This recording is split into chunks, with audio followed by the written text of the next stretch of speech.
Welcome to this first recording 1A in our series on the sine law for Unit 2, Chapter 2, Trigonometry and Mathematics 2200. We'll be focusing on using the sine law to find angle and side measurements in non-right triangles and also understanding when the sine law can be applied. A couple of conventions here. Uppercase letters are going to be reserved for angles or for vertices and points.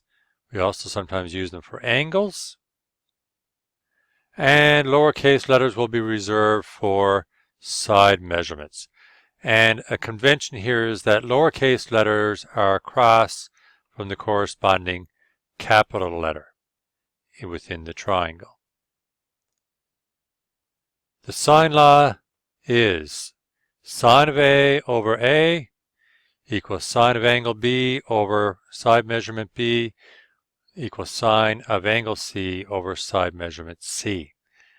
The development of the formula is left for recording 1C. We can use the sine law to find angle and side measurements in any triangle provided we already know the following information. Either the measures of two angles and a non-included side.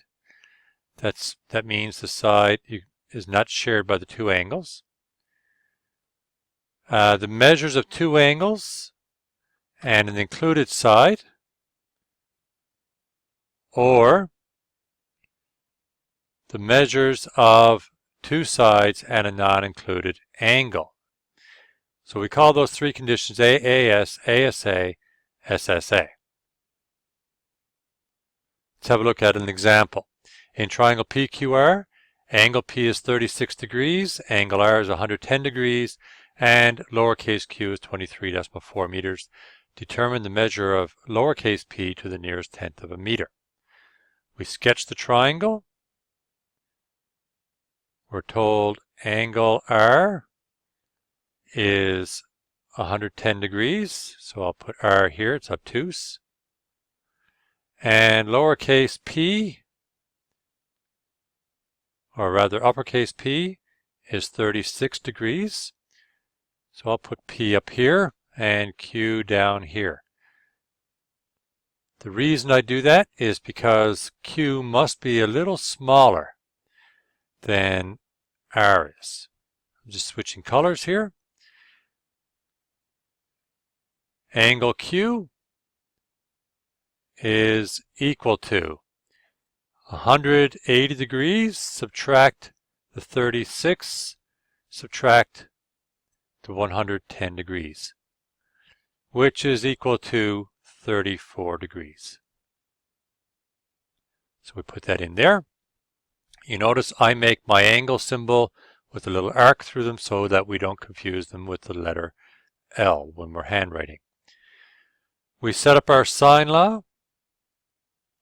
So I'll get back to my black marker. There we go. Sine of angle P over lowercase p. Notice how I'm adjusting the lettering to use what's used in the problem. Sine of angle Q over Q equals sine of angle R over lowercase r. Angle P we know to be 36 degrees. And we're looking for lowercase p. So we don't know that. We have to keep that ratio. Sine of angle Q, sine of 34 degrees, over lowercase q. Well, let's see. Lowercase q we are told is 23.4 meters. So I'll put 23.4 right there. And we don't need the last ratio. We only ever work with two ratios at a time. So we've got to cross multiply here. P times the sine of 34 degrees equals 23.4 sine 36 degrees. We divide both sides by sine 34 degrees. So we could have shortcutted this in the previous step, but most students are more comfortable with the cross-multiplying approach first. That gives us P is approximately equal to, that is, 24.6 meters. Make sure your calculator is in degree mode when you do that. Notice in this problem, we were given an angle, a side measurement, and an angle. So we had the ASA condition. Angle, side angle, therefore we know the sine law can be applied. Our next example, very similar to this one, except now we are given a side measurement, and an angle not formed by that side. So that is the SSA condition.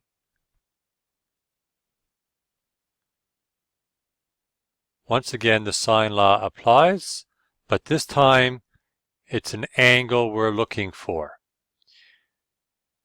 We set it up just like we did before. Here's the formula.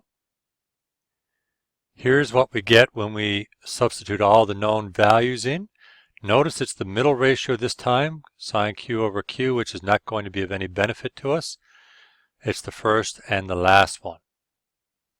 A little bit of cross multiplication, and we have 39.5 sine of angle P equals 24.8 sine of 110 degrees. We'll have to now divide both sides by 39.5.